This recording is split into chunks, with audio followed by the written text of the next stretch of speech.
je vais être votre modérateur pour cette session. Une session qui s'intitule que nous apprend la recherche sur les déterminants économiques et sociaux des besoins en logement. Pendant cette session, on va faire un focus sur le Québec. J'ai l'honneur d'avoir avec moi quatre experts dans le domaine du logement. Pour essayer, j'espère qu'à la fin de cette session, on va sortir avec du savoir. Donc, pour essayer de nous éclairer un peu sur la crise du logement, on parle beaucoup de la crise du logement. Une crise qui est caractérisée par, François il va élaborer un peu ça, mais une offre insuffisante, une demande croissante, des prix de logement à la fois pour les propriétaires et les locataires très élevés, des taux de vacances très élevés, des mises en chantier pas aussi vite qu'on le voudrait. Donc, je ne vais pas trop tarder. La session, le flot de la session, ça va être François, il va faire un peu une mise en contexte et peut-être des pistes de solutions sur la crise du logement au Québec. Donc, causes et défis émergents et avenues de solutions. Florian Meineras, il va faire un peu une présentation sur les investissements publics, le transport et le verdissement, puis c'est quoi les externalités de ça. Ensuite, Guillaume, il va parler d'investissement privé, donc ça va vraiment couvrir contexte, investissement public, investissement privé. Puis Georges, qui est mon collègue à la CHL, il va nous parler un peu des besoins en logement. Donc, sans trop tarder, je passe la parole à François.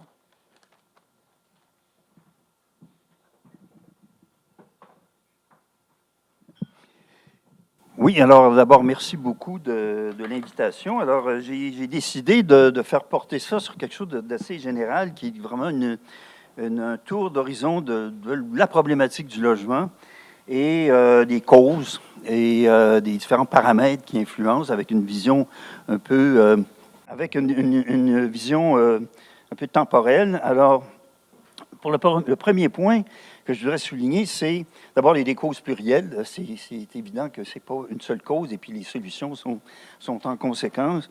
Ce n'est pas une seule solution. Mais ce qu'on sait, c'est que c'est vraiment un problème d'offre. C'est lié à l'incapacité de répondre à une demande qui est tout le temps là, qui est potentielle, ou qui est manifestée ou potentielle. Dans le moment, elle est potentielle, puis elle va revenir à la surface avec la baisse des taux d'intérêt. Alors, il y a des facteurs qui sont des facteurs plutôt conjoncturels. Par exemple, les taux d'intérêt, les taux directeurs de la Banque du Canada, qui, depuis 2022, ont remonté en flèche, et donc ça a eu un effet assez dévastateur sur la production, à la fois sur la production de la part des promoteurs qui ont abandonné des projets ou qui les ont mis sur la glace, et de la part des ménages qui ne peuvent plus devenir propriétaires parce qu'ils ne répondent plus aux critères d'éligibilité. Les prix sont encore très, très élevés. Il y a des facteurs réglementaires qui sont extrêmement importants dans toute cette équation-là. La lourdeur réglementaire en matière de zonage et d'urbanisme, en particulier dans les grands centres urbains, c'est quelque chose qui augmente beaucoup les coûts et qui ralentit le processus de mise en marché des terrains qui sont disponibles pour le développement résidentiel et la question de la densification des espaces urbains, les facteurs réglementaires aussi qui, jusqu'à présent, en tout cas, ne facilitent pas la densification qui est absolument nécessaire et qui peut prendre plusieurs formes. On va y revenir. Et puis, il y a des facteurs de beaucoup plus long terme qui touchent la rareté de la main-d'œuvre croissante. L'âge moyen des travailleurs de la construction, c'est de l'ordre de 45-50 ans. Et puis, c'est un problème réel, c'est un problème de productivité qui va devoir déboucher sur des innovations technologiques beaucoup plus rapidement que ce que l'on a connu jusqu'à présent. À l'heure actuelle, l'industrie de la production de logements, le commercial, c'est un peu différent, mais la production de logements, c'est encore des méthodes qui sont archaïques, on met encore des briques et du mortier, bien qu'il y ait des composantes qui sont préfabriquées. Mais il faudrait prendre exemple de ce qui se fait ailleurs, notamment dans les pays scandinaves, où le 90% en Suède, des 88-90% des logements sont produits en usine. Et ça baisse les coûts, ça améliore la qualité. Alors ici, j'ai quelques graphiques qui nous montrent une idée des mises en chantier au Québec entre 1960 et 2020. Ce que vous pouvez voir, c'est que, évidemment, c'est des cycles. En immobilier, il n'y a que ça, des cycles haussiers, baissiers. Et alors, on a, à différentes périodes, des récessions. D'abord, la récession de 73, qui était due au choc pétrolier, qui a changé le comportement dans l'immobilier. Ça a eu un effet assez important. Et c'est suivi d'une hausse de la production. Et ça, c'est directement lié à l'arrivée des baby boomers sur le marché locatif. Donc, le calcul qu'on fait avec la démographie, c'est le baby boom 1946-66. 1957, c'est l'année, le sommet des naissances au Canada. 257 000 naissances, dont plus de 40 % au Québec. À l'époque, le taux de natalité au Québec, c'était comparable à celui de l'Inde. C'est plus le cas aujourd'hui. Et donc, il fallait produire énormément pour les jeunes. Je faisais partie de ça, qui arrivaient à 20, 21 ans sur le marché du logement. Et là, on a eu un programme qui a poussé la production, sur lequel je reviendrai, qui est un abri fiscal qui a permis de renouveler le parc de logement. Après, on a une chute très prononcée des mises en chantier. Et ça aboutit avec la crise de 80-82, la récession qui était très forte. Et à l'époque, on a eu des hausses de taux d'intérêt absolument faramineuses, puis des taux d'inoccupation dans les immeubles, les conciergeries qui frisaient les 40 %. C'était vraiment chose que mes étudiants ne peuvent pas comprendre parce qu'on a été habitués à d'autres choses. Ensuite, une très forte reprise de la production jusqu'à la... Alors, on arrive à 1987-88. C'est ce qu'on appelle le boom immobilier, qui est unique au Canada. C'est un des pays où ça a été le plus fort. Et à l'époque, il y avait énormément d'épargne accumulée qui est allée dans les actions et dans l'immobilier. Et on achetait à n'importe quel prix. C'était absolument la folie. Ça a culminé en 87-88, c'est-à-dire, encore une fois, 1957 plus 30. 30, c'est 30 ans, c'est l'année où les baby boomers achètent des maisons. Donc, ça a poussé les prix également vers le haut et la production a suivi. Ensuite, on a eu une très forte... la bulle s'est crevée en 90-91 et ça a duré toute la décennie. On a eu un marché immobilier complètement déprimé. Et ça n'a rebondi qu'à la fin des années 90, 98 à 2000. Et puis là, on a eu des productions assez soutenues jusqu'à la fin. Alors, il y a eu beaucoup de changements pendant cette période-là. Un changement qui était structurel. On a eu un virage à partir de 2015 où les masses de condos qu'on avait construits dans les 20 années qui ont précédé ont cédé leur place au logement locatif, qu'on appelle du condo locatif, là, à tort, parce que c'est pas du tout du condo, mais c'est un type de propriété qui est encore, à l'heure actuelle, à la mode. Tout ce qui se construit à Québec, par exemple, je ne sais pas si c'est pareil à Montréal, mais c'est du condo locatif. Et également, un changement, je prends par exemple la CMM, les maisons unifamiliales, la part des maisons unifamiliales qui était de 63 % en 2012, bien, en 2021, c'est tombé à 11 %. Donc, c'est devenu très marginal. Également, des très gros projets, beaucoup plus gros en termes de taille, qui correspond à l'entrée sur le marché de grands investisseurs corporatifs et institutionnels, comparativement aux petits investisseurs qui dominaient pas mal le marché auparavant. Alors, Ensuite, en 2022, une chute des mises en chantier. Ça, c'est dû à la hausse du taux directeur qui était très, très forte. Puis, en dépit d'une reprise en 2023, eh bien, on a toujours un marché qui est très tendu. Alors, quand on parle de taux directeur, voici le portrait sur plus de 40 ans. On a déjà eu des périodes dans les années 40, 50, où les taux étaient régulièrement, étaient très, très bas, à peu près à 6 puis, ça s'est mis à fluctuer. Et pour conjuguler l'inflation de la fin des années 70, qui était dans les 2 chiffres, hein, les augmentations de salaire, à l'époque, c'était du 14 ou 15 eh bien, ça s'est traduit par, dans la récession de 80-82, par des taux hypothécaires qui étaient de l'ordre de 21 Puis, après, on arrive aux années 2000, fin des années 90, années 2000, avec des politiques beaucoup plus laxistes qui suivent ce qui se passait aux États-Unis. Et ça a culminé avec la pandémie, où on a eu une baisse radicale des taux et une explosion des prix jusqu'à la hausse de 2022. Puis là, on va retrouver une certaine normalité. En tout cas, on va rebaisser avec les nouvelles baisses de taux, puis il va y en avoir en décembre aussi. Donc, on peut s'attendre à ce que la demande pour le logement, sous toutes ses formes, va encore augmenter dans les années qui viennent. Ici, on a un des éléments les plus importants qui explique aussi la crise et la très forte demande, et c'est l'immigration. Le Canada, c'est un pays d'immigration. La croissance naturelle, c'est très, très faible.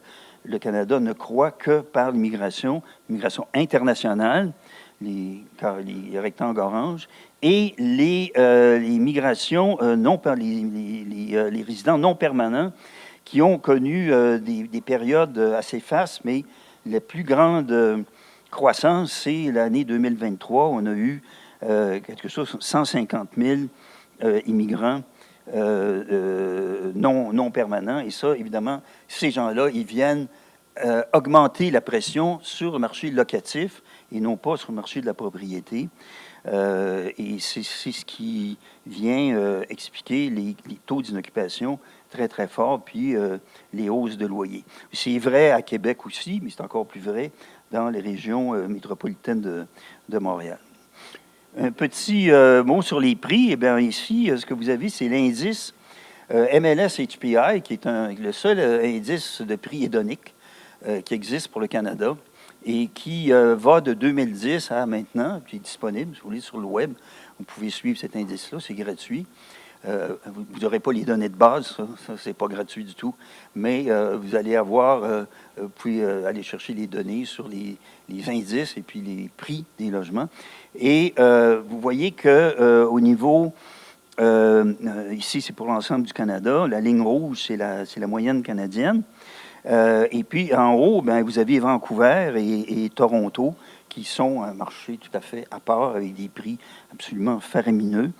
En 2024, par exemple, pour Vancouver, la maison, tout type confondu, le logement, c'est 1 179 000 $. C'est ordinaire, là, ça. Toronto, ça a rejoint, des fois ça a dépassé également le million. Et en termes d'augmentation des prix en 2014-2024, ben, il y a Toronto, il y a Ottawa, mais il y a Montréal qui a presque doublé de prix sur cette période de 10 ans. Et si on regarde par type unifamilial versus appartement, mais ici, c'est certaines villes au Québec seulement, et on voit, Montréal, c'est 115 % d'augmentation pour les unifamiliales, puis c'est 83 % pour les appartements. Et vous voyez que la ville de Québec, la région de Québec, c'est beaucoup plus faible. Donc, on se plaint à Québec que les prix augmentent, que c'est moins accessible qu'avant, mais c'est encore très accessible compte tenu des revenus qui sont très bons, de l'économie qui est très forte, et puis c'est gérable. Oui, alors l'accessibilité, on voit ici l'accessibilité RBC, la Banque royale du Canada, que ça a fluctué autour d'une moyenne qui est en pointillé, mais les dernières périodes vous montrent qu'il y a une baisse énorme d'accessibilité. Quand on pense qu'à Vancouver, c'est 100% des revenus des ménages, au revenu moyen, là, au revenu médian, qui est consacré au logement. Ça veut dire que c'est tout à fait inabordable. À Montréal, c'est 50%. C'est moins, mais c'est encore beaucoup plus élevé qu'avant.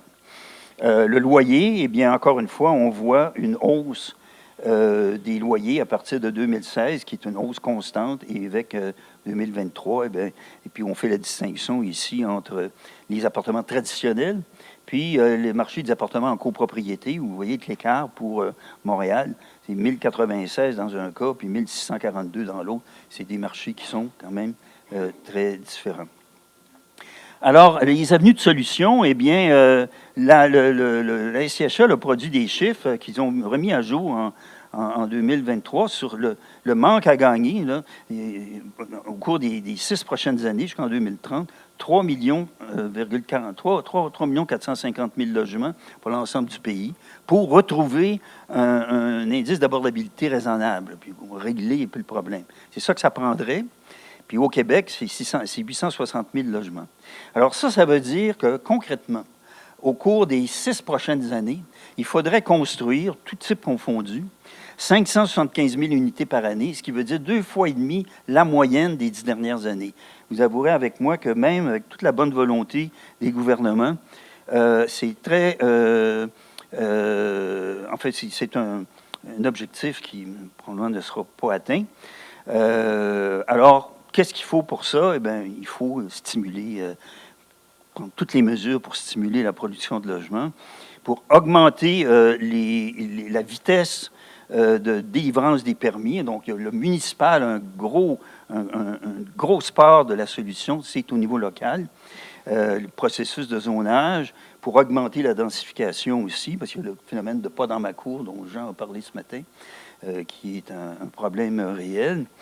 Les logements accessoires, bien là, la loi 31, apparemment, qui est très efficace, et les municipalités ont rentré là-dedans à toute vitesse pour modifier les normes, permettre de mettre des logements accessoires, les garages, les sous-sols, les ruelles.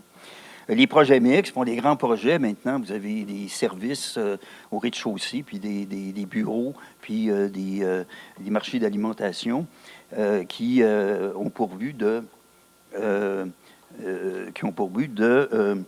limiter les déplacements automobiles. Également, les locations de courte durée, ça c'est un autre problème qu'il faut gérer, parce que les style Airbnb, bien, ça enlève du logement de long terme, et donc les municipalités doivent réglementer ce type de logement. Dans son budget, le gouvernement fédéral a proposé de transformer en logement des bâtiments qui sont sous-utilisés. Mais je rappellerai que la Ville de Montréal a plus de 2800 logements qui sont sous-utilisés ou pas utilisés, buildings, je veux dire. Et donc, on pourrait avoir un peu la même politique. Alors, les autres avenues de solutions, des nouvelles technologies de construction, faciliter les intervenants du secteur privé par notamment bonification des obligations hypothécaires du Canada qui permettent, avec l'assurance prêt, de donner des fonds à moindre coût. Également, quand on fait venir des immigrants, il y en a qui seraient compétents pour remplacer une partie de la main-d'œuvre dans le domaine de la construction. Il faudrait accélérer leur titre de compétence, accepter leur titre de compétence. Le contrôle des loyers, bien, il y a des éléments dans la méthode de contrôle des loyers qui devraient être bonifiés pour faciliter les rénovations en rendant le rendement sur les rénovations meilleur qu'il ne l'est à l'heure actuelle. Puis c'est ce qui explique un peu le phénomène des rénovictions. C'est parce que les propriétaires ont de la difficulté à rentabiliser leurs investissements. L'accès à la propriété, bien, ça, c'est une mesure de la demande, mais qui peut soulager un peu le marché locatif. Et je termine par les mesures fiscales. Il y a déjà un crédit rabais sur la TPS. Il faudrait, je pense, avoir la même chose sur la TVQ. La bonification de la location au coût de capital de 4 à 10 il faudrait prolonger cette mesure-là. Et puis, finalement, envisager d'aller chercher l'argent là où il est, c'est-à-dire dans la poche des investisseurs privés, corporatifs, OSBL, par des mesures fiscales, du type IRLM MERB, qui a permis de moderniser tout le parc de logement au Canada dans les années 70. Ça coûte quelque chose, mais de rien faire, ça coûte encore plus cher. Et puis, il y a aux États-Unis un programme que j'ai étudié en particulier. J'ai produit un document à l'Institut CDA là-dessus il y a une dizaine d'années qui montre qu'on pourrait adapter ce programme-là, qui permet de construire, avec des abris fiscaux, des logements de marché dans lesquels vous avez entre 25 et 45 de logements abordables et sociaux. Et ça marche très bien. Et on produit à peu près 3,24 millions d'unités depuis 1986 aux États-Unis. C'est un programme qui est toujours en fonction. Alors, c'est évidemment une vue très rapide, mais ça vous donne un peu une idée de l'ampleur du problème et puis des différentes mesures qu'il faudrait mettre en place. Et disons qu'il va falloir mettre les bouchées doubles si on veut arriver à bonifier le programme et régler cette crise qui est là pour un bon bout de temps, je pense. Je vous remercie.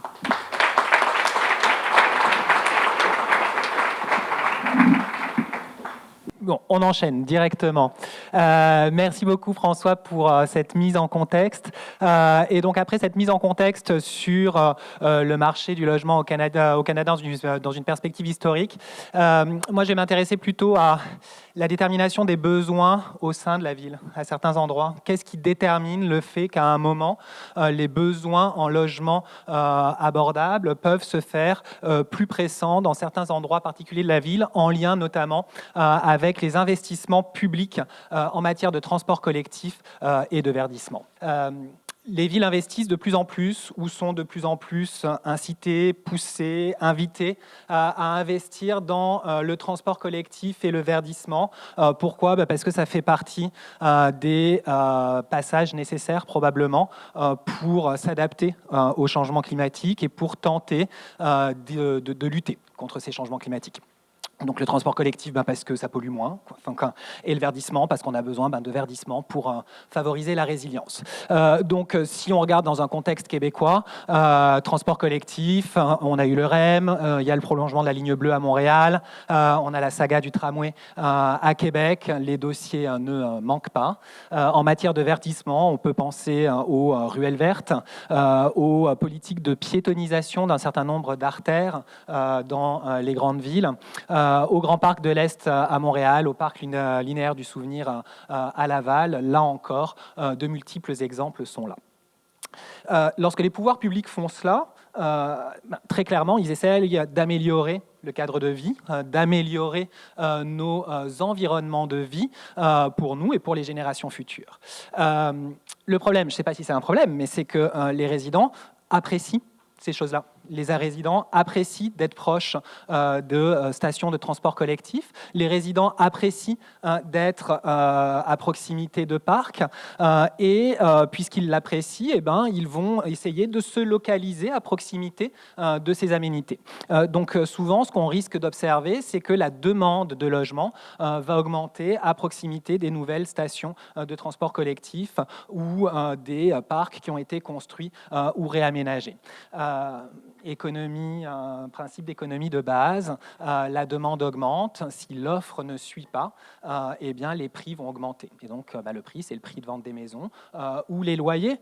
Lorsque la dynamique se poursuit, à un certain moment, les quartiers en question deviennent inaccessibles pour les ménages les plus modestes, qui pourtant, parfois, sont ceux qui résidaient au départ dans ces cadres de vie. Donc, vous en avez probablement tous entendu parler. Si ce n'est pas le cas, c'est ce qu'on appelle l'éco-embourgeoisement ou l'éco-gentrification, c'est-à-dire ce mécanisme d'éviction de ménages en place ou d'autres ménages modestes qui auraient remplacé ces ménages en place en temps normal, mais qui là ne peuvent plus le faire parce que le coût du logement est devenu complètement inaccessible dans ces quartiers devenus beaucoup plus populaires. Donc de multiples travaux documentent ce phénomène-là. Hein, le mécanisme que je viens de vous décrire, c'est un mécanisme théorique, on comprend bien, il n'est pas juste théorique, il s'observe dans la vraie vie. Vous pourriez dire, bon ben oui, mais c'est logique, c'est fidèle c'est conforme à l'intuition. En pratique, c'est pas si simple parce qu'on ne verdit pas nécessairement de manière aléatoire sur un territoire, on ne construit pas nécessairement les infrastructures de transport collectif de manière aléatoire sur un territoire, et donc comparer juste brutalement le prix des maisons là où il y a du transport collectif ou là où il y a des aménités vertes au prix des maisons ailleurs, il risque d'y avoir un biais, quoi.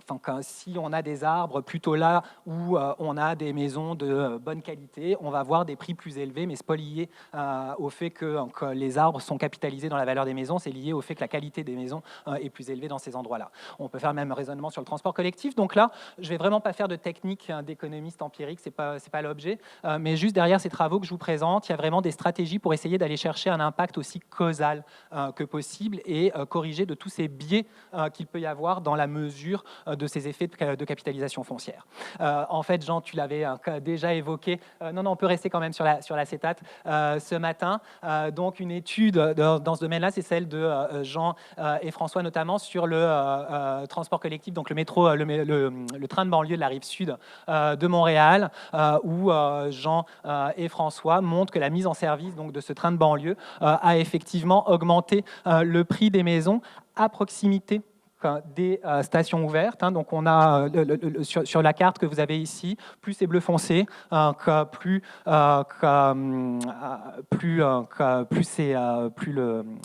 l'appréciation des maisons est forte, et cette appréciation des maisons suite à l'ouverture, elle se fait donc à proximité des stations de train, et plutôt pour les stations qui sont plus proches du centre-ville, c'est-à-dire là où probablement il y a une véritable alternative et où on n'est vraiment plus du tout quasiment obligé de prendre la voiture pour pouvoir se rendre au centre-ville. C'est peut-être moins le cas quand on est un peu plus éloigné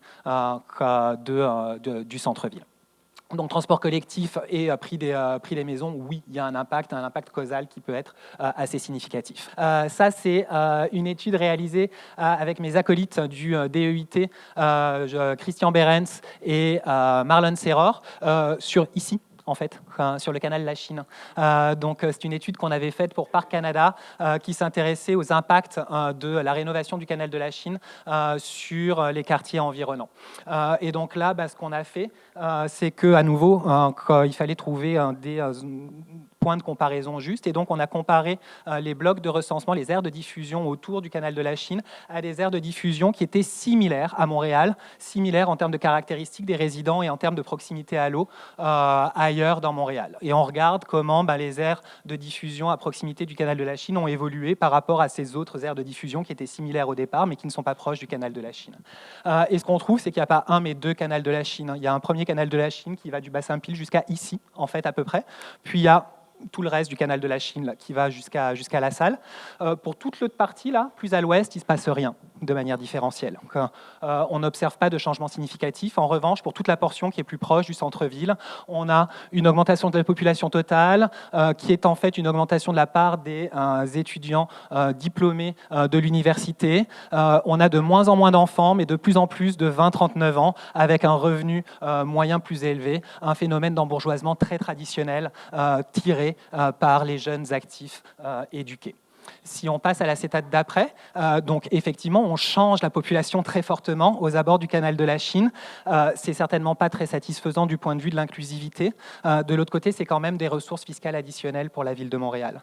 Et donc, on quantifie l'appréciation en fait en termes de valeur foncière générée par le canal de la Chine. On convertit ça en termes de ressources fiscales supplémentaires. Ça pose un certain nombre d'enjeux, mais voilà, on fait cet exercice-là. Et ce que ça illustre, c'est du coup, l'espèce de dilemme de l'éco-embourgeoisement pour les municipalités qui, lorsqu'elles sont soucieuses de mixité sociale, effectivement, ne voient pas nécessairement cela d'un bon œil, mais en même temps, qui est aussi un moyen pour elles d'obtenir des ressources fiscales additionnelles selon comment est-ce qu'elles établissent leur budget suite à ces investissements. Un exemple torontois, là d'éco-embourgeoisement, c'est une étude de collègues de l'Université de Toronto et du Wisconsin sur la valeur des forêts urbaines. Et donc là, eux, ce qu'ils exploitent, c'est ce qu'on appelle une expérience naturelle, c'est-à-dire un événement dans la vie qui réplique quasiment une expérience de laboratoire, avec laquelle on a comme un choc aléatoire. Et ici, c'est la grille du frêne, donc une maladie du frêne qui a touché donc cette espèce d'arbre particulière à Toronto au début des années 2000 et qui fait qu'on a eu une disparition de forêts urbaines, mais beaucoup plus forte là où il y avait plutôt du frêne. Et on imagine bien que la grille n'a pas choisi d'attaquer le frêne dans les quartiers plus aisés au départ plutôt que les quartiers plus pauvres. Donc on a quelque chose là de relativement aléatoire. Et donc en comparant les quartiers où il y avait beaucoup de frêne au départ à ceux où il n'y en avait pas, où il y en avait moins, on peut voir l'impact de la forêt urbaine. Et donc ce qu'on voit, c'est que les arbres, ça permet de faire baisser la température. On s'y attendait, mais là on le quantifie. Ça fait aussi augmenter le prix des maisons. L'augmentation du prix des maisons qui est générée est bien plus importante que les économies d'énergie permises par la canopée urbaine. Ces économies d'énergie sont elles-mêmes plus importantes que les coûts d'exploitation et d'entretien de ces arbres. Donc les arbres, c'est plutôt un bon investissement pour les villes, ça coûte moins que ça ne permet d'économiser en termes d'énergie.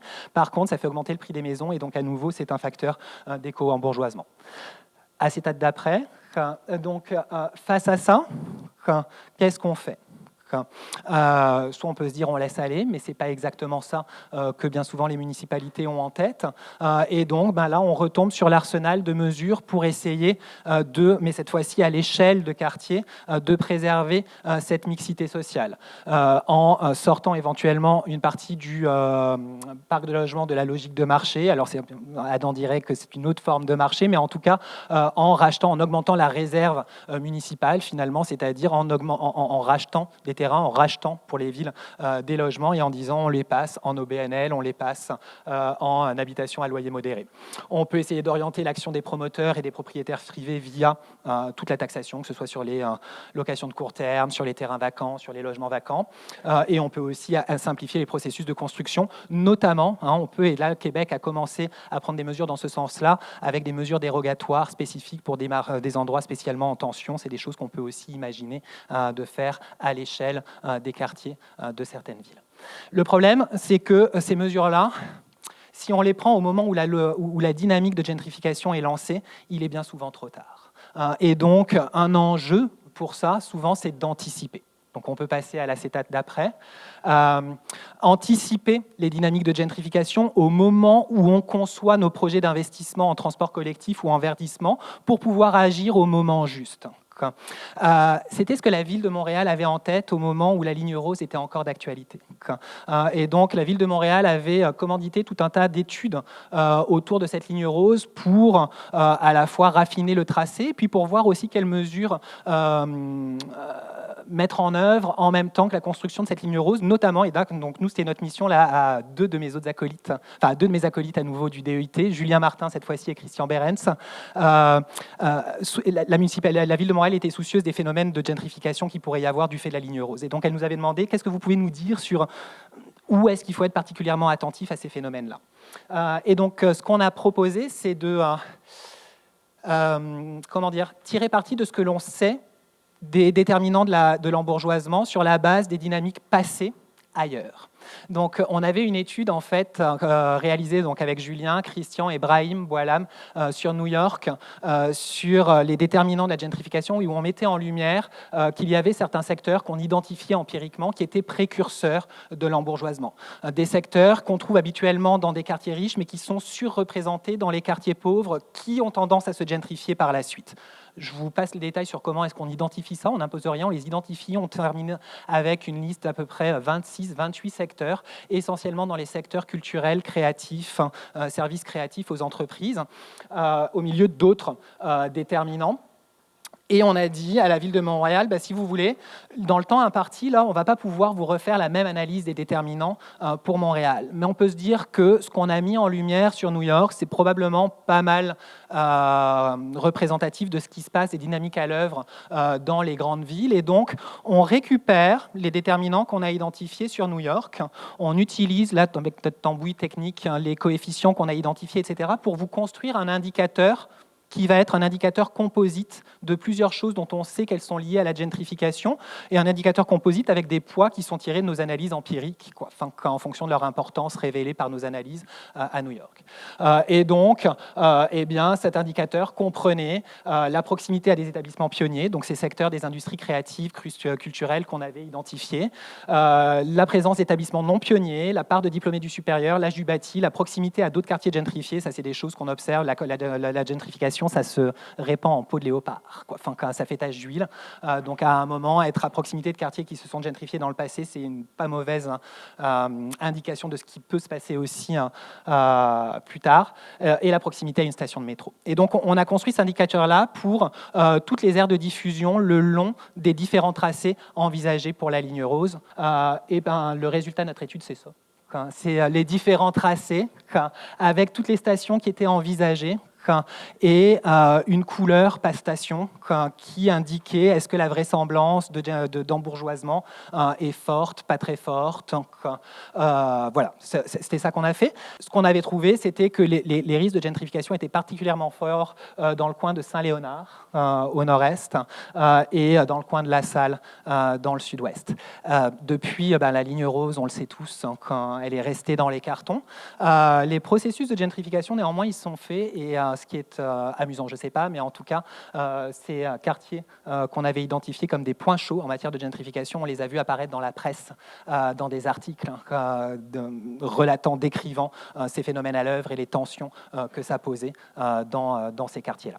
Donc ça, c'est un exemple de ce qu'on est capable de faire aussi par l'utilisation de données, que certains vont pas voir appeler des données massives aussi, parce que ce qu'il y a derrière, c'est vraiment de la combinaison de différentes sources de données sur des données de recensement, des données de registre d'entreprise, des données de cartographie, d'espaces verts, de transport en commun. Mais comment est-ce qu'on est capable de mettre ensemble ces données-là, de les faire parler sur les dynamiques passées et d'utiliser ces informations-là pour, pas prédire l'avenir, mais donner des indications de ce qui pourrait se passer et aider de cette manière-là les pouvoirs publics à orienter leurs actions. Je vous remercie.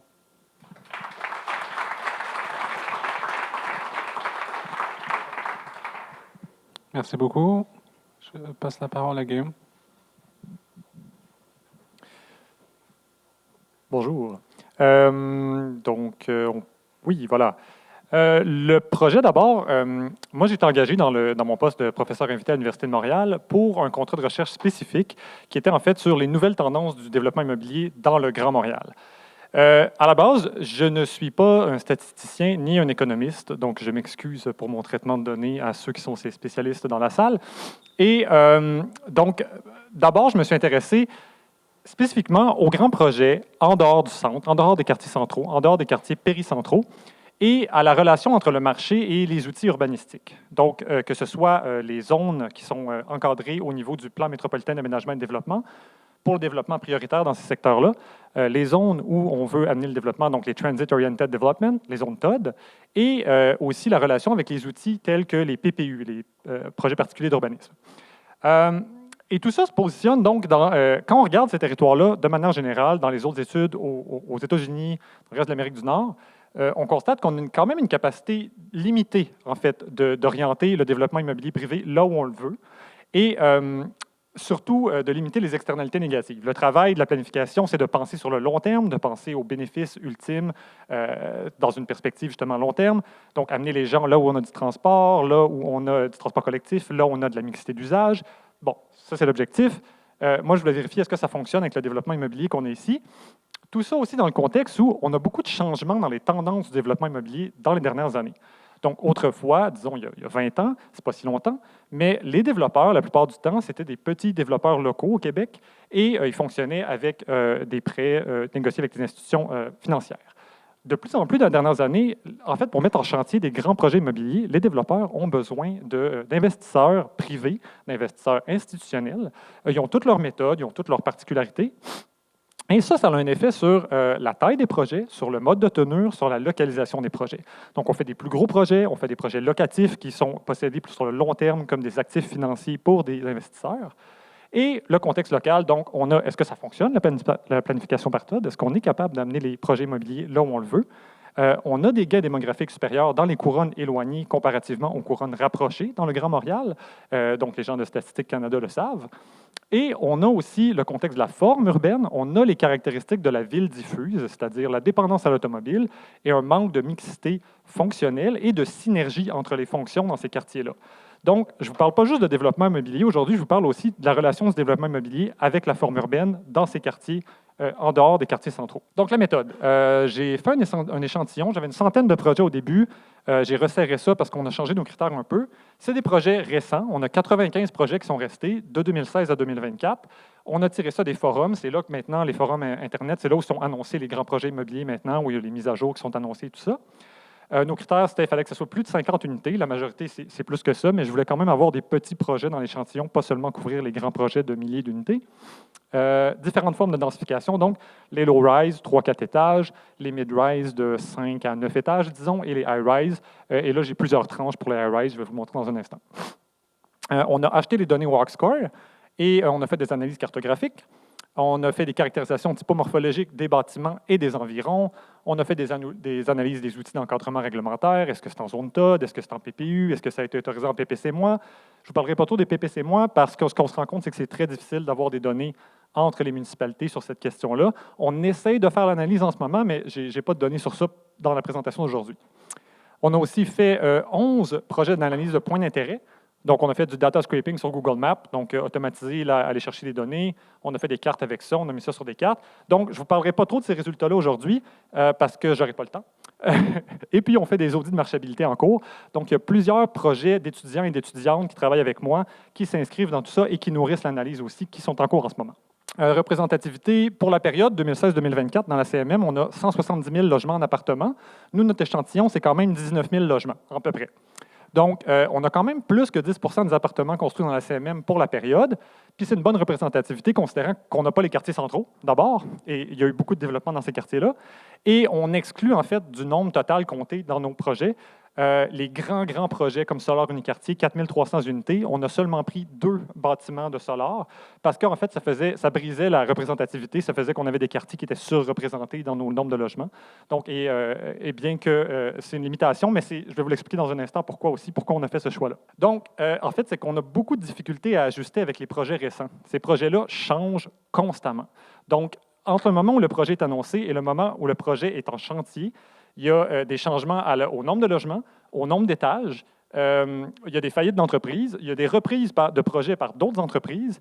Donc, c'est très, très, très difficile de regarder un projet multiphase qui va inclure, par exemple, une dizaine de bâtiments, parce que ça se peut qu'ils en construisent 3, le marché change, ils attendent. 5 ans plus tard, ils construisent d'autres unités. Donc, très difficile de mettre à jour. On a mis à jour 3 fois en 1 an et demi et il y a beaucoup de projets qui ont changé. Projet en PPC-moi, je vous l'ai dit, on n'a pas trop de détails sur le cheminement d'un projet en PPC-moi. Donc, notre limitation. Plan global et projet multiphase. Donc, ça, on ne les a pas vraiment, je ne l'inclus pas dans l'analyse, mais prenez en compte qu'il y a plusieurs projets qui sont là, qui en fait ont beaucoup d'autres phases et incluent beaucoup plus d'unités que ce qui est représenté. On a complémenté avec des entretiens semi-dirigés pour comprendre avec surtout des développeurs et des investisseurs quelles sont leurs perspectives sur cette question-là. Donc, une 18 entretiens, j'en ai encore de prévus dans les prochains mois. Et on traite ça avec un logiciel d'analyse qualitative. Donc, les caractéristiques de projet. Là, c'est classé par projet. C'est pas classé par... on n'a pas cumulé les unités dans ça. En termes de projets, la majorité de nos projets, ce sont de petits projets. Donc, des 50 à 150 logements représentent une grosse partie de l'échantillon. Et on a vraiment beaucoup de projets qui sont de petite taille en termes de nombre d'étages. Donc, des 3-4 étages, des 5-7 étages, c'est surtout ça.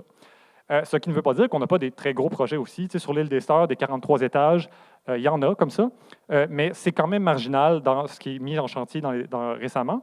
La plupart, en fait, c'est des projets multiphases de ce type-là qui, au total, peuvent compter beaucoup d'unités. Dans ce cas-là, c'est 192 condos, par exemple. Pour l'instant, il y a 2 autres bâtiments qui sont prévus, donc ça va probablement être 250 environ. Et donc, la plupart, ça ressemble à ça. Des 3-4 étages, des 5-7 étages en plusieurs phases, plusieurs bâtiments.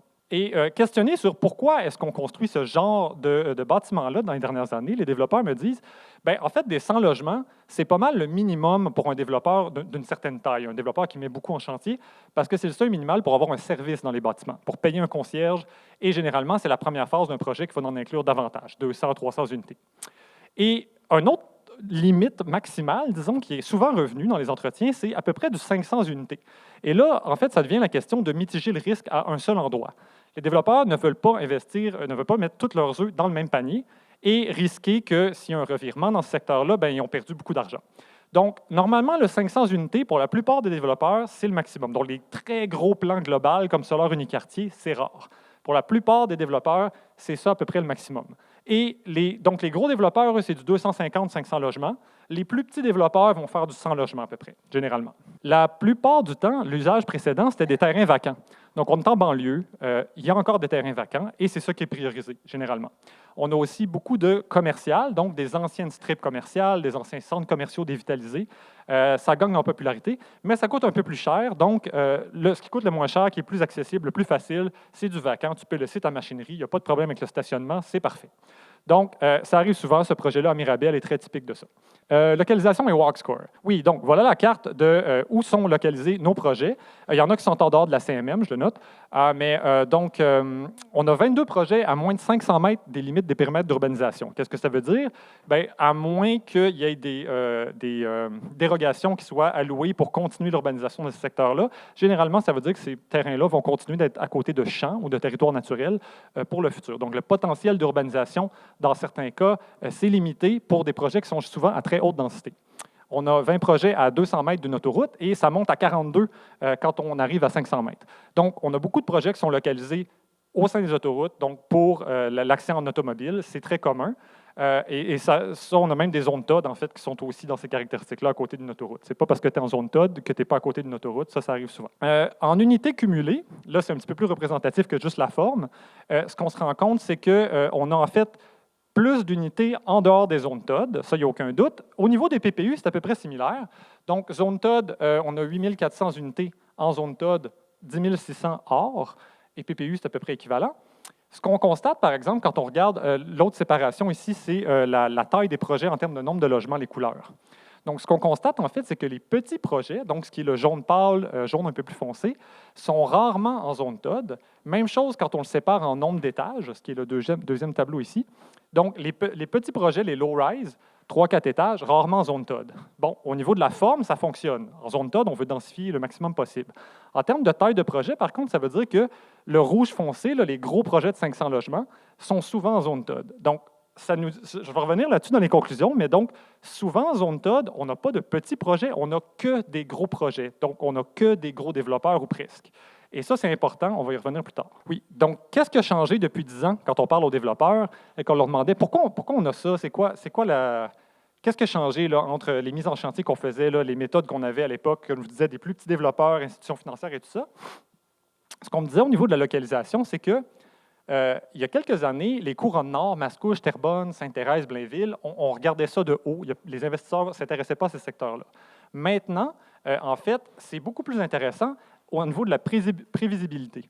Donc, ils comparaient souvent Montréal à ces territoires-là et surtout au niveau de l'encadrement réglementaire. Le temps que ça prend avant de pouvoir mettre le projet en chantier, les incertitudes qui sont associées aux négociations avec la municipalité, avec le comité consultatif en urbanisme, la possibilité d'un référendum, et les territoires périurbains éloignés, couronne nord, couronne sud, sont perçus positivement parce qu'ils ont un haut niveau de prévisibilité. C'est facile de faire autoriser un projet et tu peux le mettre en chantier rapidement. Ça revenait constamment et tout ça en raison du fait que prévisibilité. Et justement, c'est revenu dans plusieurs entretiens. Même chose qu'un autre développeur me disait, il y a 10 ans, personne n'aurait investi là. Maintenant, tout le monde y est intéressé. On sait qu'il y a de l'argent à faire. Donc, ce qui explique aussi pourquoi parfois on va construire hors zone TOD, dans des terrains éloignés, parce que c'est prévisible. Ça reconnaît le montage financier actuel ou pour les investisseurs, avant de décider de prêter l'argent à un développeur, cet aspect-là de prévisibilité, on le sait qu'on va pouvoir le mettre en chantier, on sait qu'on peut rentrer des locataires rapidement, est essentiel. Donc, quand on recoupe ça avec les walk scores, donc, on a les très bons walk scores complètement à votre gauche et complètement à droite, les mauvais walk scores. Et on a les en zone TOD et hors zone TOD. Donc, hors zone TOD, très mauvais walk score, c'est la majorité de l'échantillon. Donc, des territoires qui sont vraiment dépendants de l'automobile et qui ne sont pas en zone TOD. Et ce qu'on constate aussi, c'est que dans bien des cas, c'est des petits projets dans ce cas-là. Donc, de 50 à 150 logements, on en a beaucoup.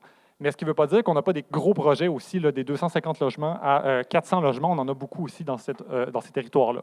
Donc, les gros développeurs, comme les petits, développent dans ces territoires-là qui ne sont pas prioritaires au niveau du plan métropolitain d'aménagement et de développement.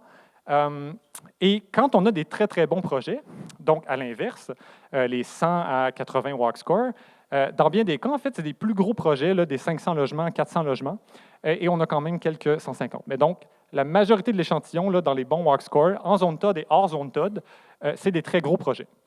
Donc, pour être capable de construire dans les territoires les plus intéressants au niveau des valeurs foncières, il faut avoir les reins solides, il faut être un gros développeur. C'est ça que révèlent ces données-là, selon moi. Et là, il faut dire qu'il y a deux gros projets, là, Espace Montmorency et Cour-Belle-Rive, là, qui biaisent un peu l'échantillon des 80-50. Ils comptent pour presque toutes les unités dans le rouge foncé dans cette catégorie-là. Donc, c'est limité étant donné la taille de mon échantillon, évidemment, la représentativité de tout ça. Et donc, on a beaucoup des gros projets en zone TOD aussi qui ont quand même des faibles walk scores, comme on le voit ici. Donc, ce n'est pas garant d'être un gros développeur et avoir les moyens de faire des bons projets. Ils vont aller là où il y a de l'argent à faire, essentiellement. Et parfois, c'est dans des terrains vacants faciles à développer avec une haute prévisibilité. Questionner sur les zones TOD, les développeurs, quand ils m'en parlaient, pour eux, en fait, ce n'est pas important. Il y en a même qui ne savaient même pas c'était quoi quand je leur posais la question. Il fallait que je l'explique en long et en large. Pour ceux qui le connaissent, en fait, ils voient ça positivement parce que c'est une valeur ajoutée à leur projet. Ils peuvent charger des loyers plus élevés, ils peuvent vendre les propriétés plus chères. Mais en fait, ils disent, bien, ça dépend parce que maintenant, les gens savent que les zones TOD, ça a cet effet-là. Et donc, la valeur des terrains est plus élevée. Donc, ce qui explique peut-être aussi qu'on a des gros développeurs qui vont en dehors de ces territoires-là. Et donc, ça revenait dans plusieurs... C'est un plus, mais ça coûte plus cher, donc ce n'est pas toujours intéressant. Et de point de vue d'un urbanisme, en fait, c'est un échange qu'on fait au niveau de la loi sur l'aménagement et l'urbanisme, mais pour les projets, ça ne crée pas des milieux de vie, c'est des projets immobiliers. Donc, on n'est pas dans une perspective de créer un quartier. Ce sont des développeurs qui construisent à ces endroits-là pour des raisons essentiellement de rentabilité économique. Donc, on n'est pas dans cette mentalité urbaniste quand je leur parlais, pas du tout. C'est pas ça, c'est vraiment le nombre d'unités qu'on est capable de rentrer selon la taille du lot, selon le nombre d'étages et selon la prévisibilité de la construction. C'est vraiment ça les critères. Donc, les zones TOD, ce n'est pas comme nous, on les perçoit en tant qu'urbanistes. Généralement, ces zones-là sont associées à des processus consultatifs plus complexes, plus lourds et plus incertains. Donc, généralement, pour eux, s'il faut se taper 2 ans de négociation, en fait, ça fait des meilleurs projets, mais en fait, ça coûte très cher parce que pendant tout ce temps-là, ils paient des frais de compensation aux investisseurs. Donc, les frais financiers continuent de s'accumuler pendant toute la période et ça fait que à moins d'avoir un projet avec beaucoup de logements sur lequel on peut recouper ces frais-là, c'est difficile de construire dans ces zones où il faut négocier sur des longues périodes. Ce qui explique un peu ce que je vous montrais tout à l'heure, qu'on a en zone TOD, en zone PPU, la plupart du temps, des gros projets immobiliers. Il faut être capable de construire des gros projets pour être capable de construire dans ces zones-là, pour recouper les frais supplémentaires qu'on a pour construire dans ces zones-là. Et donc, c'est un équilibre qui est fragile. Ce concept-là revenait souvent. Les pressions que les investisseurs mettent sur les développeurs, parce que c'est 2 catégories d'acteurs différents. Et donc, les négociations, ça prend trop de temps, ça remet en question tout le projet. Il faut ramener des nouveaux investisseurs dans le projet. Donc, c'est complexe. Et ce qui fait en sorte que c'est des gros développeurs qui vont dans ce secteur-là. Donc, je me suis dépêché au travers de tout ça pour passer plus de temps sur les constats. Donc, principaux constats, en fait, 2 minutes, parfait. Donc, au niveau de l'encadrement réglementaire, la seule catégorie de projets qui est davantage en tirée en zone TOD, couvert par des PPU, c'est les très grands projets de plus de 500 logements. Donc, nos très grands développeurs qui ont la capacité, qui ont l'expertise, qui ont l'équipe et qui ont les investisseurs qui font confiance aux développeurs pour prendre en charge ces très gros projets-là. Moi, mes hypothèses sur qu'est-ce qu'on pourrait mieux faire au niveau réglementaire pour attirer les développeurs là où on le veut vraiment au niveau du plan métropolitain d'aménagement et de développement, il faut prendre en compte d'abord les logiques du développement immobilier.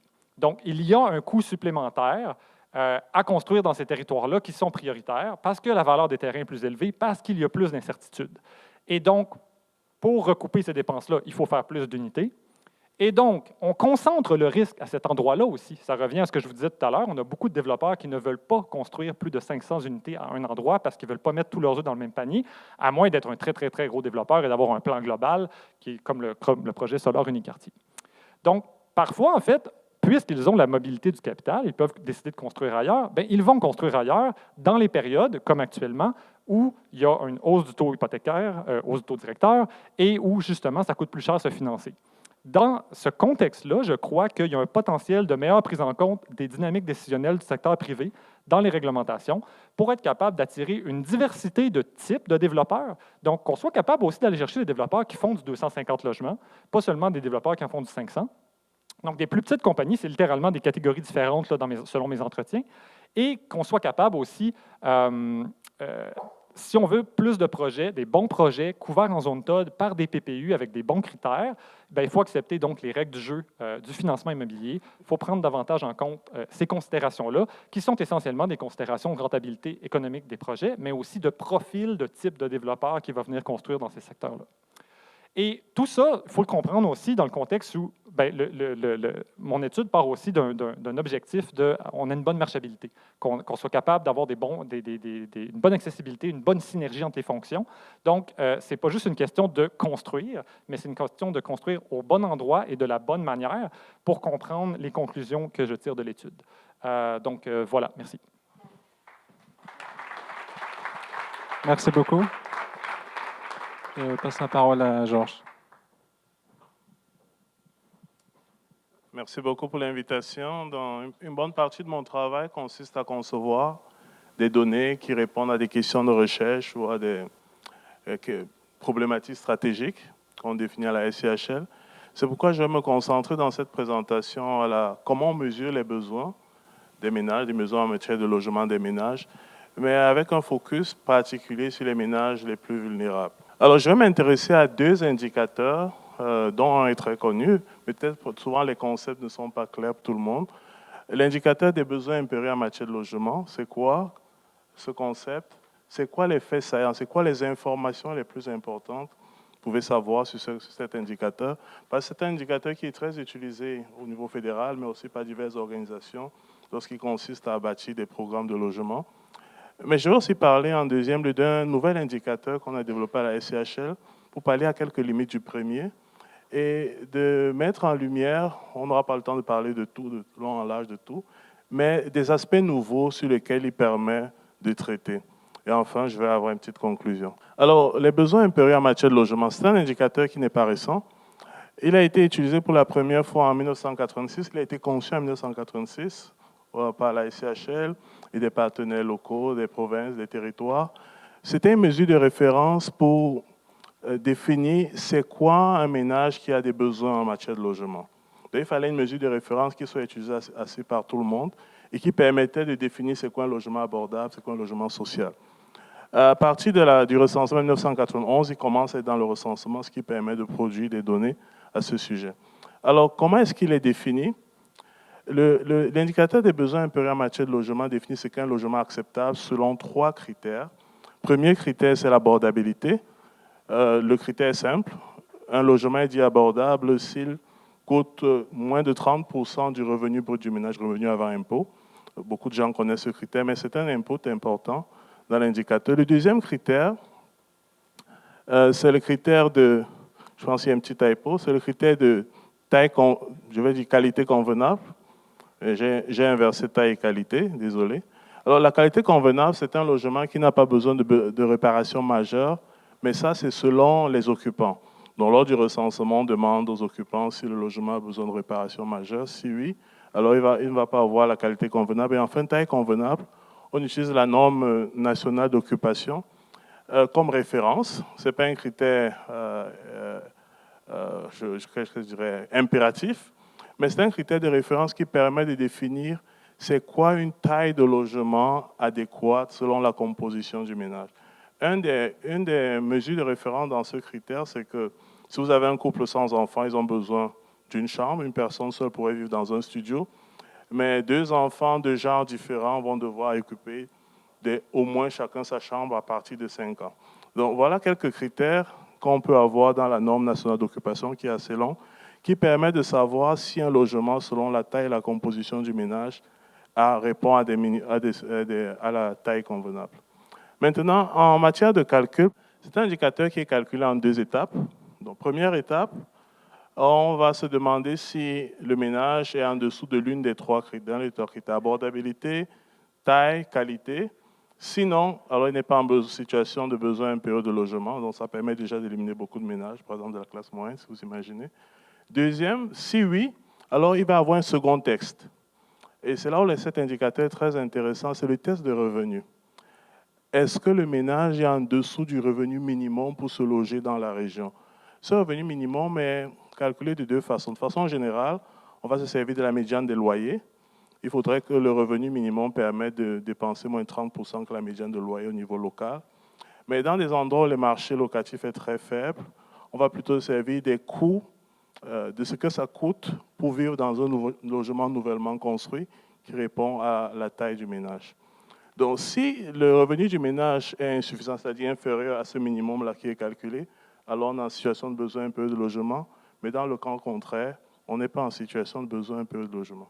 Alors, qu'est-ce que ça donne? En termes de sources de données, comme j'ai dit, depuis 1991 dans le recensement, mais très récemment, la SCHL et Statistique Canada ont travaillé à une nouvelle enquête, l'enquête canadienne sur le logement, qui permet de collecter, qui a cet indicateur, mais aussi beaucoup d'autres mesures relatives au logement, dont Brahim a parlé tantôt, que ce soit la satisfaction à l'égard du logement, les questions d'éviction, de déplacement. C'est une enquête sur laquelle j'ai travaillé, qui est biannuelle et qui, depuis 2018, collecte tous les 2 ans des données, y compris les données sur l'indicateur des besoins en matière de logement. Très intéressant pour ceux qui font la recherche. En 2018, ce qu'on a fait avec ceux qui ont répondu à l'enquête, plus de 60 000 ménages, on a construit des données historiques sur 10 ans. Donc, il est possible de savoir sur 10 ans, à partir des fichiers de taxes, où ces personnes ont résidé et leurs revenus. En fait, ce qu'on a fait, on a lié des données de taxes sur 10 ans, de 2008 à 2018, pour tous les répondants à l'enquête canadienne sur le logement. Il y a un article que j'ai écrit avec un collègue là-dessus qui explique comment la méthodologie. On a travaillé Statistique Canada là-dessus. Et avec notre collègue, ça nous a permis d'analyser la stabilité du logement. Et on a pu constater, comme certains l'ont évoqué plus tôt, que la plupart des gens ne bougent pas beaucoup. À peu près 2 tiers des gens sur 5 ans ou 10 ans ne vont pas changer de logement. En 2022, on refait la même chose. Ça a été refait. Là, je travaille plus sur cette enquête en particulier. Mais on a aussi un historique de 10 ans qui a été fait pour la nouvelle enquête canadienne sur le logement. Donc, ça donne vraiment 2 cycles de données où on a 10 ans d'observation à chaque fois. C'est très intéressant pour des analyses avec des perspectives historiques. Et enfin, l'enquête canadienne sur le revenu, qui est aussi notre source. Maintenant, je vais m'intéresser à 3 faits saillants qui sont vraiment importants de savoir lorsqu'on s'intéresse aux besoins impérieux sur le logement, et avec un focus sur le Québec. Là, je me sers des données les plus récentes qu'on a, c'est celle de l'enquête canadienne sur le logement. Alors, le premier fait saillant, c'est que le principal problème des ménages en situation de besoin impérieux, c'est l'abordabilité. En 2022, l'enquête révélait qu'il y avait à peu près 5,5% de ménages québécois, donc 202 000 ménages, qui étaient en situation de besoin impérieux de logement. Mais pour 79% à peu près, le seul problème, c'était l'abordabilité. Et si on regarde l'abordabilité combinée aux autres critères, en fait, on atteint à peu près 10% de plus. Donc l'abordabilité est vraiment le problème majeur. Et ce n'est pas très surprenant. Dans une étude qu'on a faite il y a 3 ans, on montrait que au Québec, 97% des ménages en situation de besoin un peu de logement étaient dans le dernier quintile le plus bas. Donc avec la hausse des loyers, ce n'est pas surprenant que l'abordabilité soit un problème. Évidemment, en dehors de l'abordabilité, il y a d'autres aspects, la qualité du logement, la taille, qui sont des problématiques, mais beaucoup moins. Cela dit, dans une étude qu'on a faite aussi il y a à peu près 3 ans, où on s'intéressait aux personnes âgées, aux seniors, on a observé que dans les zones rurales, bien qu'il y ait le problème d'abordabilité, il y a un problème aussi de qualité de logement qui est important, relativement important, de l'ordre de 20%. Et en utilisant des méthodes de décomposition, on a été capable de montrer que la taille du logement était un problème. En général, les gens qui vivent dans des zones rurales vont vivre dans des maisons unifamiliales, souvent très vieilles, qui ont besoin de réparations majeures et n'ont plus toujours les moyens de pouvoir effectuer les réparations nécessaires. Donc, si l'abordabilité est le problème majeur, il ne faut pas exclure que lorsqu'on va dans des zones moins urbaines, la qualité du logement peut être un problème important. Maintenant, en plus de l'abordabilité, qui sont les ménages les plus touchés au regard de cet indicateur? Évidemment, ce sont les locataires.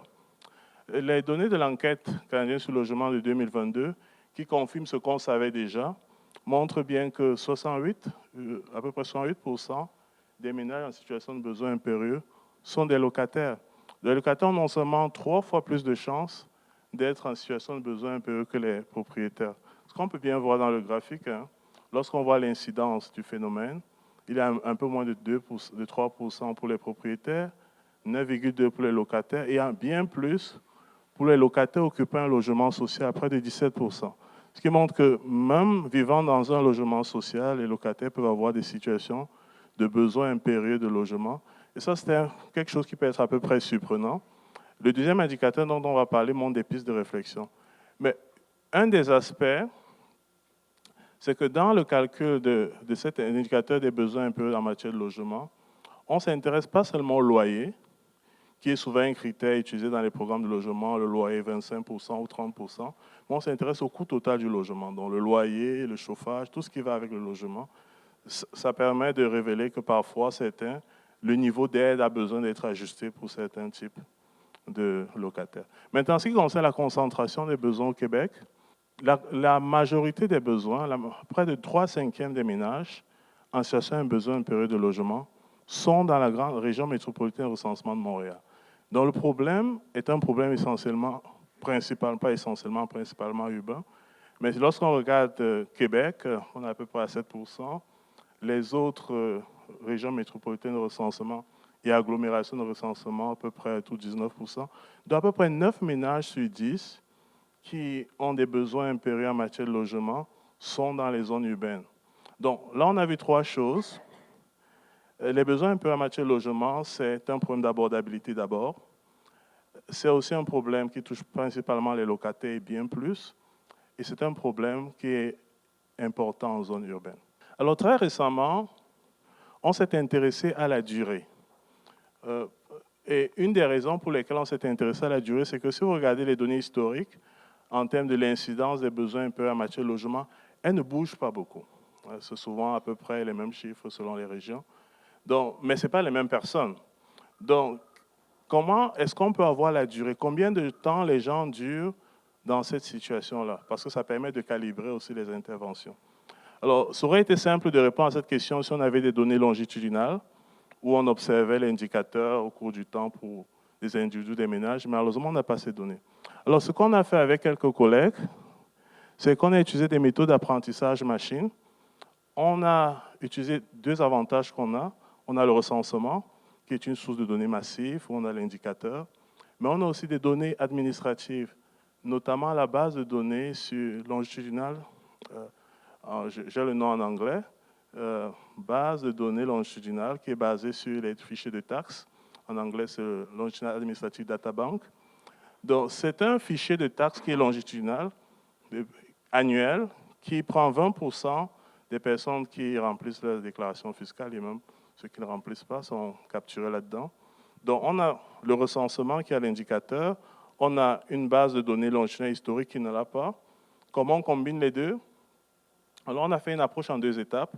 Première étape, on utilise des méthodes d'apprentissage machine où on utilise un modèle pour prédire les risques que quelqu'un soit en situation de besoin impérieux de logement.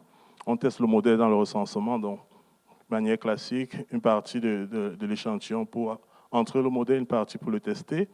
Deuxième étape, on implémente ce modèle sur les données longitudinales administratives qu'on a, sur une période de 10 ans. Ça nous a permis donc de pouvoir suivre sur 10 ans les fluctuations in and out des personnes en situation de besoin impérieux.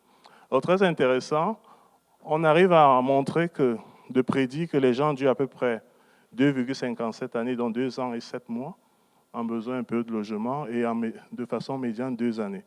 Ce qui veut dire, si vous prenez les 304 000 personnes qui étaient en situation de besoin impérieux en matière de logement au Québec en 2021, selon le recensement. La moitié ne le serait plus d'après notre analyse. Et on aura juste à peu près 71 000 qui seront toujours dans cette situation à la fin de 2025. Alors, ce chiffre de 23,5% est très important parce que ce qu'il dit, c'est que 3/4 des gens en situation de besoin impérieux de logement vont quitter cette situation sans aucune intervention.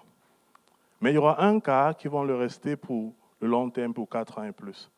Alors, ça a des implications importantes en matière d'intervention sur le logement. Si on pense au logement social, on sait que ça coûte cher à construire, ça prend du temps. À côté, on a les prestations de logement transférables, ou qu'on appelle souvent aide au logement. Ce que cette étude induit, c'est qu'on pourrait définir le type d'aide en fonction du risque que les individus ont de rester longtemps en situation de besoin impérieux de logement. On pourrait imaginer une situation où le logement social serait davantage priorisé pour ceux qui ont le risque de rester sur le long terme, tandis que le logement, les aides au logement ou des prestations de logement transférables, c'est-à-dire des aides au logement que les gens pourraient utiliser d'un endroit à l'autre, pourraient être priorisées pour ceux dont le risque de rester est plus faible. Donc voilà une implication importante de cette étude. Évidemment, elle ouvre la perspective à beaucoup de choses du point de vue des données. Elle nous a permis de voir qu'on peut utiliser des techniques d'apprentissage machine pour répondre à des questions de données qu'on a. Par exemple, on s'intéresse à des données sur la stratégie nationale, comment évaluer l'impact des programmes. On n'a pas toujours les indicateurs clés qu'on suit dans les données administratives, mais on pourrait utiliser ces techniques dans cet aspect-là. Mais aussi, au niveau local, beaucoup de municipalités ont besoin de données très locales, des informations très locales en ce qui concerne les besoins impérieux annuels, ce qui n'est pas toujours le cas, mais cette technique-là ouvre cette possibilité aussi. Maintenant, on va aborder le deuxième indicateur dont je voudrais parler aujourd'hui. C'est l'indicateur des difficultés de logement. Alors, il a été initié par 2 collègues en 2020. C'était pour répondre aux limites au niveau de l'abordabilité, l'indicateur de besoin impérieux de logement. Alors, c'est quoi les limites? C'est que le fait de savoir que quelqu'un en situation de besoin impérieux de logement ne nous dit rien s'il est capable de payer la nourriture, le transport et les autres choses de base. Alors, on a conçu un nouvel indicateur qui s'appelle l'indicateur des difficultés de logement, qui permet de savoir si, après avoir payé le logement, est-ce qu'on est capable de manger, de payer le transport, de se vêtir. Alors, cet indicateur se base sur le revenu disponible et il se calcule de façon, en simplifiant de façon relativement simple. Donc, une fois que vous avez le revenu disponible après avoir enlevé les impôts et les taxes, on enlève le coût du logement et on compare le revenu résiduel à la mesure du panier de consommation hors logement. Alors, si le revenu résiduel est inférieur à cette mesure, ça veut dire que la personne est en difficulté de logement, ou si vous voulez, difficulté induite par le logement. Récemment, on a publié un rapport où avec des collègues, on a fait une mise à jour de la méthodologie, mais aussi publié des nouveaux résultats avec les 2 derniers recensements. Maintenant, qu'est-ce qui nous apprend pour finir? Alors, là, j'ai essayé de le comparer à la mesure d'abordabilité. Alors, si vous regardez le graphique, on a en bleu la proportion des ménages ayant des difficultés de logement dans le nouvel indicateur, et en orange, la proportion des ménages en dessous de la norme d'abordabilité, c'est-à-dire qu'ils dépensent plus de 30% ou plus de leur revenu avant impôt au logement. Et on voit qu'il y a une différence importante. Par exemple, au Québec, à peu près 15% des ménages avaient des problèmes d'abordabilité, mais seulement 4% avaient des difficultés induites par le logement. C'est-à-dire seulement 4% n'étaient pas en même de se payer la nourriture, le transport à cause du coût de logement. Donc cet indicateur permet aussi un meilleur ciblage des interventions en matière de logement parce qu'il permet d'identifier les populations les plus à risque, les plus affectées par la crise de logement actuelle. Alors pour conclure, c'est que l'abordabilité du logement, c'est le problème principal auquel sont confrontés les ménages québécois, ça c'est pas nouveau. Mais ce qu'on a surtout avec le nouvel indicateur, c'est qu'on peut identifier qu'environ 150 000 ménages en 2021 avaient des difficultés à satisfaire les autres besoins essentiels à cause du logement. La deuxième chose que nous apprend ces données, c'est que l'abordabilité du logement touche principalement les locataires, y compris ceux en logement social. mais aussi être concentré dans les grands centres urbains. Rappelons-nous, 9 ménages sur 10 vivaient dans les centres urbains au Québec. Et enfin, la situation de besoin un peu de logement est une situation transitoire pour à peu près 3/4 des ménages, ce qui induit qu'on ne pourrait pas avoir une seule façon d'adresser le problème, mais il faudrait calibrer en fonction des risques qu'un ménage reste sur le long terme. Donc, en ce qui concerne des futures étapes de recherche, c'est vraiment avoir un profil beaucoup plus détaillé. Qui sont ces ménages qui ont plus de risques? Une typologie claire afin d'induire de soutenir des décisions en matière de logement. Merci beaucoup.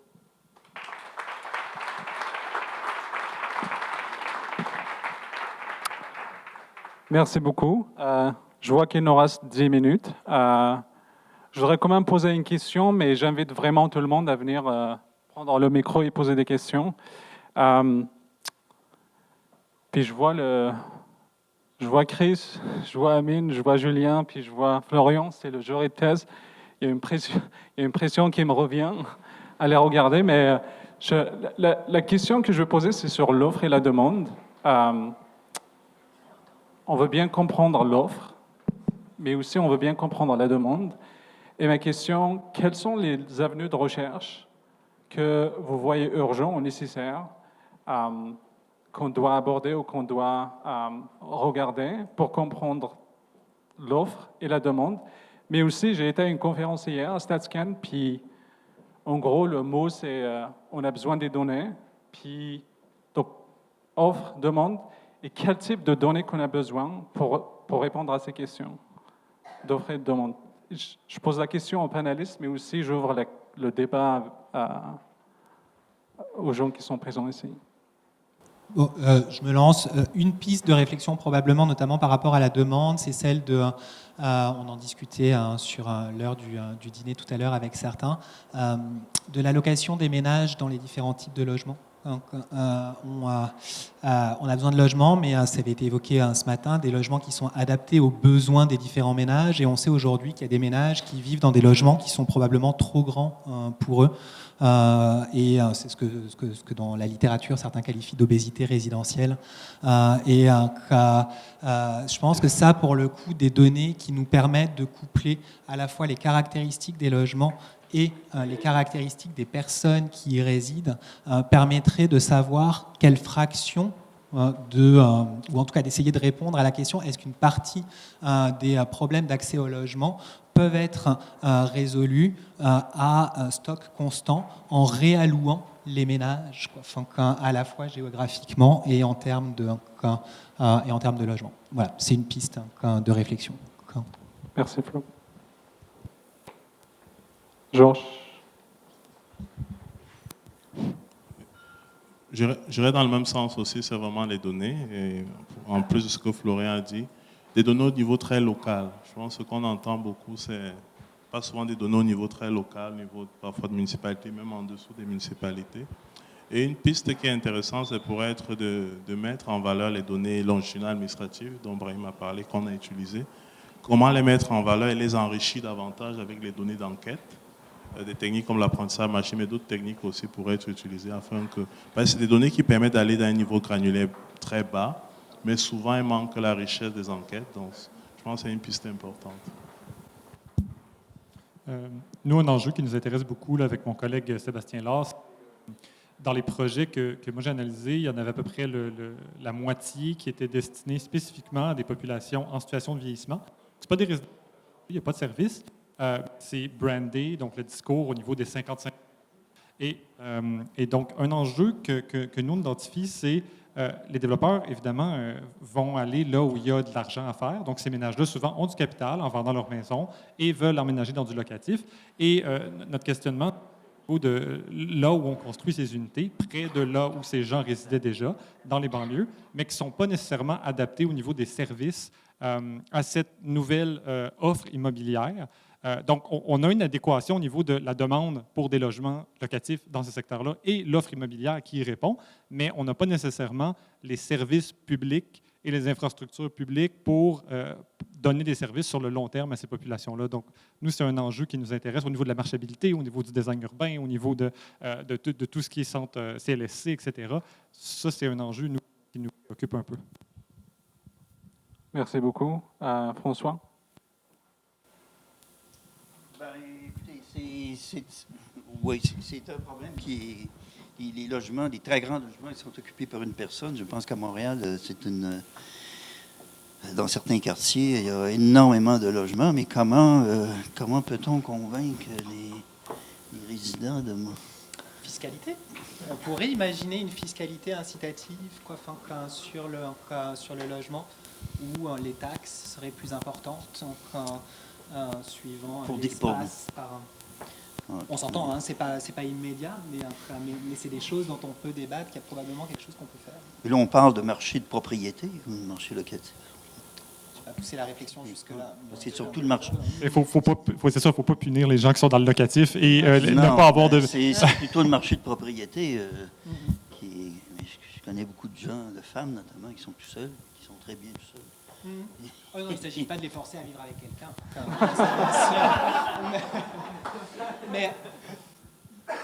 Mais probablement que ce à quoi ça renvoie, c'est quand même une réflexion sur le cycle de vie aussi en matière de logement.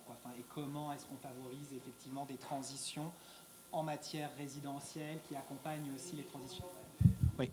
La question, c'est probablement, en fait, effectivement, cette question sur le...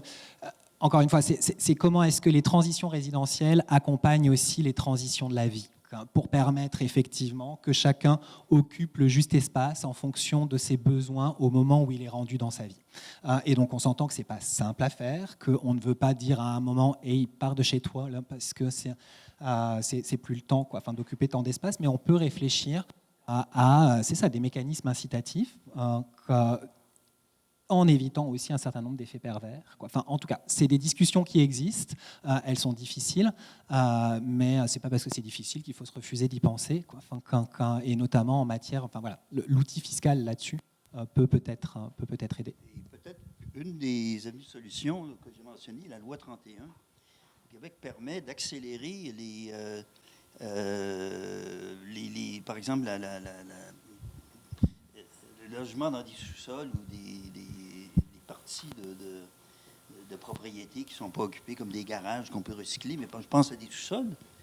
Moi, j'ai un très grand sous-sol. Je suis seul dans un bungalow. J'ai un très grand sous-sol. Si on me donnait une incitation fiscale ou réduire les taxes foncières, je pourrais être incité à louer dans une famille. Pour avoir fait mon postdoc sur la question des unités d'habitation accessoires dans les villes canadiennes qui l'autorisent de plein droit depuis plusieurs années, c'est quand même marginal parce que c'est quand même des bons investissements pour rendre un logement là, vraiment conforme aux normes.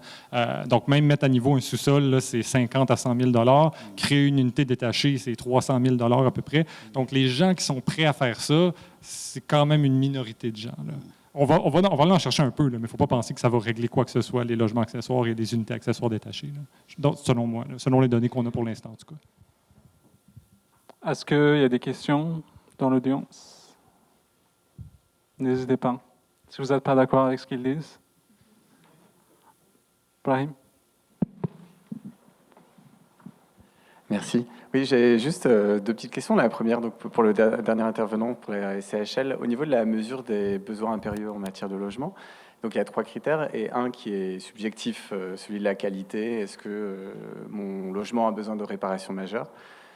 Puisque c'est subjectif, est-ce que vous prenez en compte le fait que ça puisse introduire un biais? Que moi, si je vois une faille dans mon mur, je peux, moi, considérer que c'est majeur. Par contre, quelqu'un d'autre, non, dépendamment du parcours, de mes caractéristiques. Et la deuxième question serait plus pour Florian, sans aller dans les détails, mais il y a un moment, tu présentais des résultats sur l'effet au niveau des taxes, au niveau de la ville. L'augmentation de la valeur n'est pas forcément accompagnée de l'augmentation des taxes qui sont faites, mais donc comment tu prends ça en compte? Puis est-ce que ça génère des effets redistributifs au sein de la ville, entre les quartiers, au niveau de la taxation? Peut-être pour répondre à la première, c'est une très bonne question. Pourquoi c'est d'abord... c'est informé par les ménages, c'est simplement parce que les données sont collectées dans les enquêtes auprès des ménages. Donc, c'est la raison pour laquelle. Qu'est-ce qu'on fait pour réduire les biais? Dans le questionnaire, il y a des exemples clairs de problèmes avec le toit, les fenêtres, qui permettent aux ménages de vraiment identifier s'il y a des réparations majeures. Il y a vraiment une liste d'options. Et ensuite, dans les enquêtes qualitatives que Statistique Canada fait, lorsqu'ils testent le questionnaire, ils permettent vraiment de calibrer.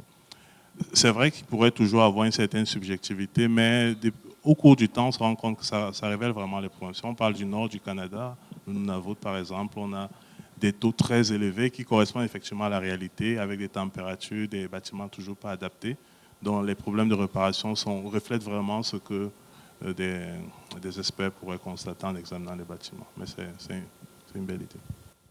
Juste pour compléter Georges, je travaille avec lui à la CHL. Je suis complètement d'accord, mais je pense aussi l'indicateur de besoins impériaux en logement, je pense que c'est l'abordabilité qui est vraiment the main driver pour les besoins impériaux en logement.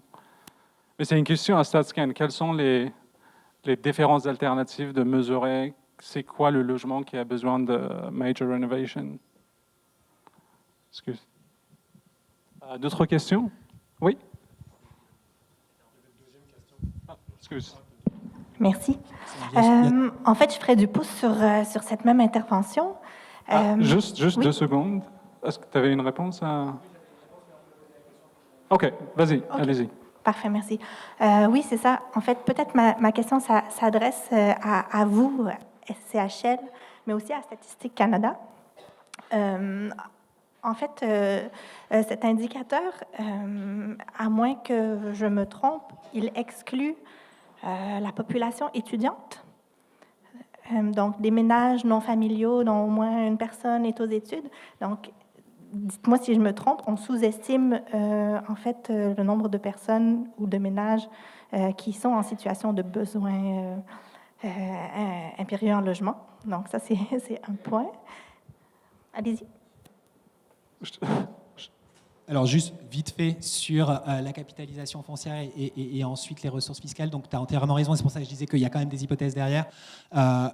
Clairement, le rôle les valeurs foncières, c'est une clé de répartition des taxes. Il n'y a pas de lien mécanique entre l'augmentation des valeurs foncières et l'augmentation des taxes, puisque les villes ensuite choisissent l'enveloppe dont elles ont besoin pour fonctionner et déterminent ensuite le taux de taxe en fonction justement de la valeur totale établie au rôle foncier. Donc voilà, ça me permet de clarifier ça. Ici, l'hypothèse qu'on fait, c'est que le canal de la Chine est suffisamment petit par rapport au reste de la ville de Montréal, pour considérer que s'il n'y avait eu que ces augmentations-là de valeur foncière, le taux de taxe n'aurait pas été affecté. Ce qui est, je pense, correct quand on raisonne à l'échelle d'un territoire suffisamment petit à l'échelle de la ville, ce qui est plus du tout correct si on raisonne sur des augmentations foncières à l'échelle de la ville dans son ensemble. Et ça, je pense que pour le coup, c'est une avenue de recherche. On en parle depuis quelque temps, mais on n'a jamais lancé le projet sur le lien justement entre ces augmentations foncières et ce taux de taxe. Les villes vont dire il n'y en a aucun. Quand on détermine notre enveloppe, d'autres vont dire si quand même, il y a un lien. Je pense que là, il y a quelque chose à aller regarder dans les données et voir si effectivement, à un moment, la capitalisation foncière est quand même un moyen d'augmenter les ressources fiscales pour la ville, pas à 100%, pas avec une élasticité, une transmission complète, mais s'il n'y a pas une transmission incomplète là-dedans, ça fait partie de projets de recherche qui pourraient être intéressants pour le futur. Merci beaucoup pour la question, c'est une bonne remarque. 2 ou 3 réponses là-dessus. C'est vrai que les ménages non familiaux, c'est-à-dire, imagine des étudiants qui vivent ensemble, qui ont moins de 29 ans, qui sont en plein temps aux études, sont exclus du calcul de l'indicateur. C'est une population qui est relativement faible. Mais je pense que l'idée derrière ça, c'était d'exclure les situations temporaires. C'est-à-dire, on favorisait les situations permanentes des gens qui sont vraiment dans une situation, on va dire, de long terme, plutôt que des situations temporaires dues aux études. Mais c'est vraiment des ménages non familiaux. Donc, c'est une limite de l'indicateur, c'est sûr. À la SCHL, on réfléchit aussi à d'autres façons de mesurer l'abordabilité. J'ai parlé des difficultés de logement, mais il y a des collègues du département de connaissances sur le marché qui sont en train on va peut-être publier d'autres indicateurs, un grand nombre d'autres indicateurs pour mesurer l'abordabilité sous divers angles. Et dans le prochain recensement, on pense aussi à des questions, comment mesurer la situation des ménages, des étudiants, comment mesurer les problèmes de logement des étudiants. C'est des questions auxquelles on pense. Je suis 100% d'accord avec lui. Je pense qu'on a fini. Je remercie beaucoup les panélistes et merci beaucoup.